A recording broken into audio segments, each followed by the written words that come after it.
In economics, it's kind of like it's so deontological. Their view of like being opposed to taxation or like any form of government, which I'm opposed to the idea of government, but like government exists and is going to continue to exist whether you like it or not. So it's like, how would you like the government to operate? Well, I'd prefer it to be more beneficial and benevolent towards people. yeah, I don't even think Republicans make that argument. That's what makes libertarians very unique, and their Yeah. former argument, because we Republicans would admit that some government is necessary. Like no Yeah. one can argue that government is not necessary. I mean, you just wake up in the morning and look at your trash being picked up. That's government. Right. So Yeah. that's the very fundamental of government, but it is government, and so it just makes it a little bit easier in certain ways. Like theoretically, we could have a private garbage man. That's fine. It's just more efficient to do it this way. yeah. But there's something you can't replace. Is like there are other states. There are other governments around the world, whether or not we like it or not. Mhm. And if we get rid of our governments, they are going to take over us. Yeah. So our military, which I don't approve of the way our military operates, but the existence of a military to defend the state from other states is an absolute necessity. I don't think necessarily our military operates incorrectly. I think they're operating under the mandate of their leaders. Yeah, I mean, which is the leaders are operating incorrectly. Yeah. The troops are. We definitely have a military industrial complex. Yeah. That's I think that's America's biggest strength and biggest weakness at the same time. It makes us strong because no one challenges us, but it makes us weak because we don't use the resources correctly. Yeah, that's a great point. Yeah, we overspend, and we should be using those resources and diverting them to economic principles, education, COVID vaccines, health awareness, a whole bunch of social programs that can use the amount of money we spend in the military. It's just inefficiency of how, especially now in this modern military, you've heard me talk about it too, Seth, where I think that the war of the next 50, 100 years is not going to be on a battlefield. No. It's going to be on a computer. Yeah. And our government, our military is not even ready for that kind of war. No. We're falling way behind China for sure. Yeah. Go ahead, Amanda. Oh no, we just I don't know if both of my brothers are military as well, Army and Air Force. My dad was Navy during Vietnam, although he spoke fluent Spanish, so they sent him to Spain. But I want to take a step back. When we think about government, and we like our roads and our trash, and I obviously I am very much for equity. But the problem with humans is that no matter how equitable we try to get, I always think back to the example of Cambodia, Pol Pot. And this is where it gets ugly. Human nature, there's always going to be one person in the crowd. We're all equal now, except me, I'm better than you. So you have a country of 8 million people, and only 75% of them made it out of it because one person was like, you know what, we're all equal except me. I'm great. Yeah. We have to be mindful of that as well. And that's why, as much as I disagree with as much as I disagree with the powers of money and wealth, we do need to make sure that we're kind of pulled away from too much. I don't know. I don't want to say too much. There's no such thing as too much equity, but there's always going to be one person. We need to make sure that we have diversity so that it's not just one person or one small group of people getting away with dragging us out of focus. Yeah, I think Seth said that too. I mean, you guys don't know this, but Seth and my wife used to get in these debates about Cuba. Oh boy. Yeah, boy. Yeah. So she's Cuban, and Cubans are very hardliners when it comes to communists and stuff like that. Yeah. And so Seth would go in these debates, and my wife would be like, socialism is not really good because what ended up happening is dictators rise from it. And that's kind of where Amanda's point is. It's like there's always going to be one person that tries to lead a socialist movement. And Seth will always say, well, that's not true socialism. That's a dictatorship. And what ended up happening is that it's really hard for society to have a true socialist policy It because is. Yeah. there's always going to be a need of government, and that government's always going to need a head to lead it. And so that's where we kind of I guess my position is I believe in social programs, that allows us for the equality that Amanda was talking about versus trying to have social governance, because social governance is almost, is like you're saying, it's always going to turn up into a dictatorship. A social program, I wouldn't say well, for the most, the problem is that we have a global capitalist economy, yeah, and to have a completely different functioning economy, you would have to change yeah, the way that we are currently. And change has to come in either a natural way, or you have to, if you want to do it so dramatically because you think it's important, people tend to do it in a more authoritarian way. So to dramatically alter the means of production and the ownership, people will take the short route sometimes, and that's what leads to authoritarianism. But in reality, like, socialism is the fulfillment of democracy, and everybody has democracy over their workplace, over their private life, over their personal life. They have democracy in government, and there's a lot of people that have vested interests and control over the means of production as it is. So it's like you have to balance. Yeah. Like, are we going to take away their property so that we all have more freedom, or are we going to? It's all about the means. Like I was saying, like a socialist society would be a very much freer society, but how do we get there? Well, And that's sorry. people cut. I'm sorry. I Go didn't mean to ahead. interrupt you. No, Well, I don't know. I've worked with many nonprofits over the years, and one thing that I've noticed that's common among nonprofits, they're really good people who want to do really good things, and they are terrible with money. So we yeah, need the people who are good with money to come in and, okay, this is how we're going to plan this out. yeah, Uh, yeah, hmm I worked at the St. Louis Symphony Orchestra in the box office in 2004, or when was that? 2000. Yeah, it was 2004 through 2006. Um, the symphony went on strike. So, but they were in dire strait. They were really dire straits. So the SLSO brought in Randy Adams. He was a retired banker. He came out of retirement to come. Hey, one of the I guess previously they had run down their endowment fund. They went out. They went on tour everywhere. They had all these recordings. They were winning Grammys, but they took a lot of this funding out of the endowment fund. We almost lost the symphony in St. Louis because of that. yeah, Now the players, the musicians, they were right. They did need a raise. But Randy, astute banker that he was, man, he caught a lot of hell from a lot of people. But he was like, no, you cannot run down the endowment fund unless you want to lose everything. And he stuck yeah, tightly to it. He was not popular. But and in some ways he kind of reminded me a little bit of my dad, who's a hospital administrator. I would sit and talk with my dad for hours about all these things.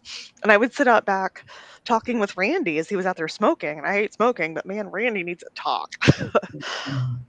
And he really had the weight of the world on his shoulders, but he was able to pull them through it. And there was a stopgap fund that came through at the last minute.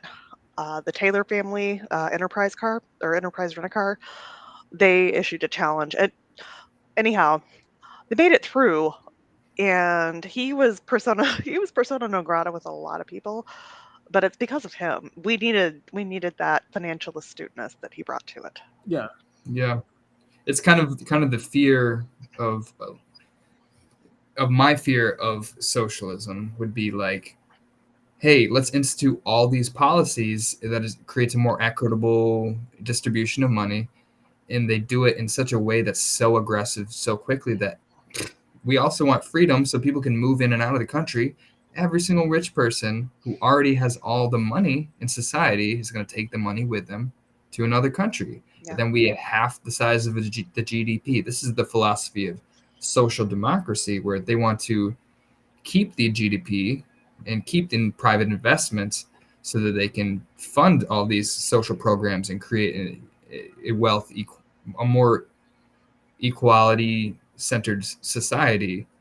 and you can create a socialist light economies, one would like really that. resemble the economy we're looking towards, without scaring away private investors and capitalists, so that you can keep the money that we can continuously cycle through. They keep investing in Denmark, and Denmark still has money. Denmark redistributes the money and gives it to the people. But if you had an economy with half the amount of GDP, then you wouldn't be able to fund any of your programs, any of your distributive functions, any sort of money to fund all the cooperatives that would exist in the society, the starting of businesses. So while we have a global capitalist society, the money is concentrated in the capitalists' bank accounts. So we need to figure out, if we want a society where everybody can have enough money to feed their families and invest in, start their own companies or move to a different state, whatever they want to do with their life. If we want that society, one without exploitation and without wealth concentration, we need to slowly create a more equitable society, more income equality, more social progress. And then you can move to a society where people can function independently. Because right now we have to rely on these millionaires and billionaires and their money. We need their money. We don't need the rich people. We need their money, because they have all the money and we need the money to function in society. So we need to figure out a way to create new incentives for people to build their own wealth, independent of these oligarchs, essentially. That way that we don't need to worry about them running away and our society falling apart. So that's the democratic socialist ideology, is like, let's build outside of this current capitalist framework. I agree with you, Seth, and I think that's what the founding fathers had in mind when they said "in the pursuit of happiness." And I think that as society goes, we determine what's happiness to society. We're moving in a direction where the inequalities have never been so great ever in American history.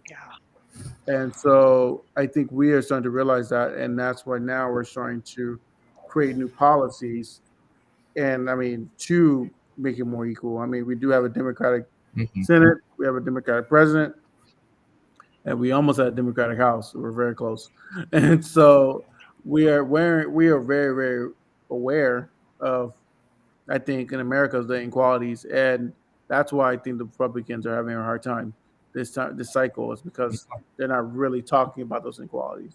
They're kind of it's become so stark that this is why right-wing populism has grown instead of like a laissez-faire capitalist, Republican Party, because even the working class Republicans can see it's not working for them, and capitalism is flawed. They just change how we want it to function, but like even they are starting to change their messaging.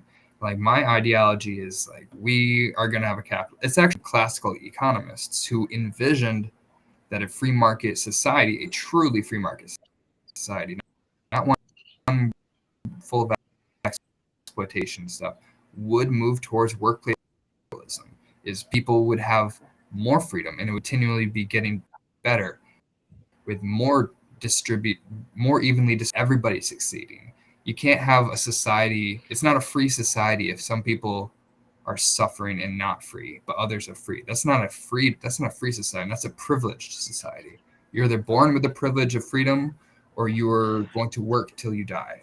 And we need a society where everyone is guaranteed a minimum standard of freedom, and they have the freedom to pursue their own path, to create whatever kind of life they want to live.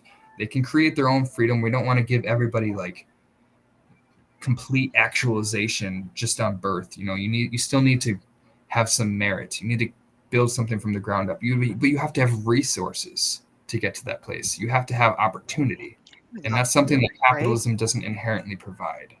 So we need to towards freedom, not just preserve capitalism. Yeah, we can talk about bootstraps all day long. Do you have boots? You need boots, dude. Bootstraps I'll interrupt real quick. Pull yourself up by the bootstraps is an ironic term that Republicans use unironically, because you can't pull yourself up by the bootstraps because your feet are on the ground. So where are you going to lift both your shoes up off the ground, and your levitating in the air? No, you can't. You literally cannot pull yourself up by the bootstraps. It's an ironic term, and they still Unless you're in Cirque du Soleil. Yeah, I guess it's possible, but Right. Yep. Oh, I wonder how differently we would see all of this if instead of saying freedom, we use the word health. Mhm.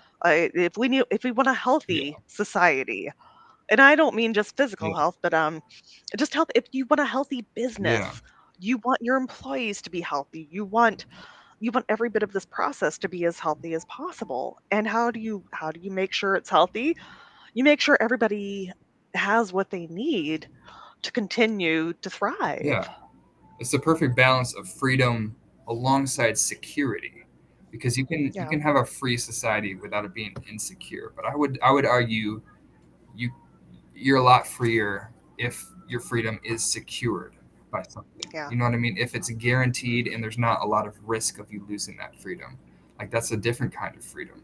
That's a sustainable, healthy freedom where you can balance Yeah. the things that we need in society to get the result that we need, not just like deontological non-interventionism in any sort of way, because it just leads to exploitation. It leads to the laissez-faire strategy is the one that leads most directly to authoritarianism, because Yeah. if somebody's trying to take power, you're just going to be like, sorry, I can't intervene. It would be forceful for me to intervene in this guy seizing power and control over society. No, you need a certain amount of pushback, a certain amount of resistance in order to ensure the protection of equal distribution of freedom. So Yeah. I mean, that's a great conversation, guys, and I think that's something we're going to continue to talk about. next week will be fun. Yeah, next week will be fun, and I can't believe the 20th. Oh my gosh. yeah, What it is with everything after July 4th. No, it's now November. I yeah, know. right. That's exactly what happens. It's I true. don't like this. I'm It gonna. might as well be May for me. Like it feels like May at least. We For it. just sort of skipped right ahead.